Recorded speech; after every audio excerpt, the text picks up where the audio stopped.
मैंने अपनी पिछली वीडियो में आपको बताया था कि ये रेमडेसिविर क्या है और ये कैसे वर्क करती है। तो आज की इस वीडियो में मैं आपको बताऊंगा कि इसके साइड इफ़ेक्ट्स क्या हैं और ये कितनी ज़्यादा हार्मफुल हो सकती है एक ह्यूमन बॉडी को। तो आइए शुरू करते हैं।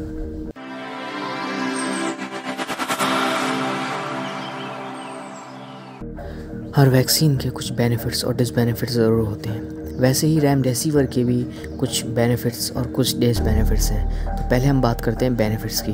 कुछ रिसर्चेस में रेमडेसिविर के बहुत ज़्यादा बेनिफिशियल साबित हुई है पेशेंट्स के लिए जो सप्लीमेंट्री ऑक्सीजन लेते थे। और वैसे ही कुछ डॉक्टर्स ने भी कहा है कि रेमडेसिविर की रिकवरी फास्टेस्ट है अदर वैक्सीन्स के अकॉर्डिंग। तो जैसे डॉक्टर हरीश शेफले जिन्होंने कहा है अगर इनिशियल डेज़ में रेमडेसिविर ले ली जाए, जैसे कि फीवर हो या ऑक्सीजन की कमी हो, तब ले ली जाए तो उसका बेटर आउटकम आ सकते हैं पेशेंट्स में। और जैसे कि कुछ डॉक्टर्स ने, जैसे डॉक्टर सम्राट डी शाह, जिन्होंने अपने पेशेंट्स में एक बेहतर रिकवरी देखी है इसके बाद। और NIH की भी रिपोर्ट है जिसमें जिन पेशेंट ने रेमडेसिविर ली थी उनकी फास्टर रिकवरी है एज़ कम्पेयर टू प्लेसिबो।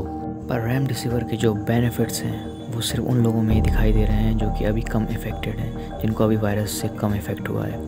और चलिए, ये हो गया इसके बेनिफिट्स। अब हम बात करते हैं इसके डिसबेनिफिट्स के लिए, मतलब ये कितनी ज़्यादा हार्मफुल है एक ह्यूमन बॉडी के लिए। तो इसके कई क्रिटिकल व्यूज़ आ चुके हैं जो उसके हिस्ट्री से भी रिलेटेड हैं और अभी रिसेंटली है। इसके कुछ नॉर्मल और सेवियर साइड इफ़ेक्ट्स हैं, जैसे कि रेमडेसिविर लेने के बाद किसी को रेस्पिरेटरी फेलियर भी हो सकता है और हो सकता है जॉन्डिस भी, और लीवर में भी प्रॉब्लम आ सकती है। और बहुत से साइड इफ़ेक्ट्स पर भी रिसर्च हो रही है। जैसे इसका एक साइड इफ़ेक्ट्स है जिसे कहते हैं बार्डिकार्डिया। अब बार्डिकार्डिया किसी को नहीं पता हो तो मैं बता दूं, बार्डिकार्डिया एक ऐसी डिज़ीज़ है जो कि ह्यूमन हार्ट में होती है। अब ये करती क्या है, जो ह्यूमन हार्ट होता है उसकी जो रेट होती है, बीट रेट होती है, वो होती है 60 to 100 टाइम्स, और ये उस बीट रेट को लो कर देती है। तो इससे अनकॉन्शियसनेस और इंस्टेंट डेथ भी हो सकती है।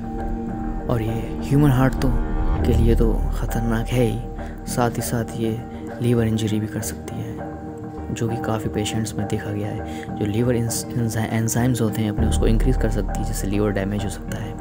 ये तो हो गई नॉर्मल लोगों की बात।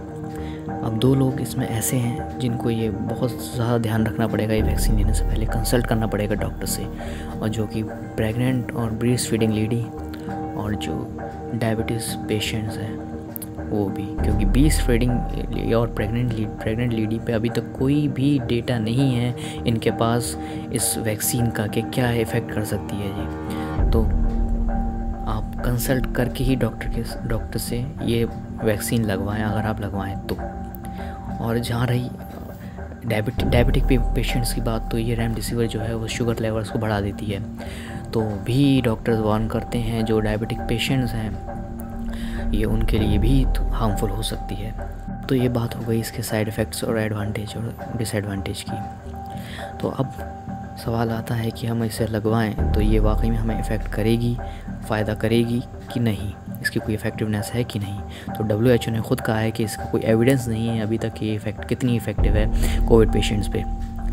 और यहाँ तक कि इसका कोई कोविड-19 के जो मोर्टेलिटी रेट है उसमें भी कोई इफ़ेक्टिवनेस अभी तक नहीं सामने आया है, जो कि क्लिनिकल इम्प्रूवमेंट, ना कि ये टाइम इम्प्रूव करती है, ना ही मोर्टेलिटी रेट इम्प्रूव करती है। कि अभी तक इसका कोई भी एविडेंस ऐसा नहीं है जो प्रूव कर पाए कि जो सेवियर पेशेंट्स होते हैं उनको ये इम्प्रूव कर पाए, उनकी जान बचा पाए। एम्स के डायरेक्टर डॉक्टर रणदीप गुलेरिया ने भी ये कहा है कि ये रेमडेसिविर कोई मैजिक बुलेट नहीं है और ना ही ये मोर्टेलिटी रेट को कम कर पा रही है। और WHO ने भी एक स्टडी को कोऑर्डिनेट किया था जिसमें उसने ये देखा था कि जो हॉस्पिटलाइज पेशेंट्स हैं उनमें जो डेथ रेट्स है उसको ये ना ही कम कर पा रही है, ना ही कोई इफ़ेक्ट है इसका।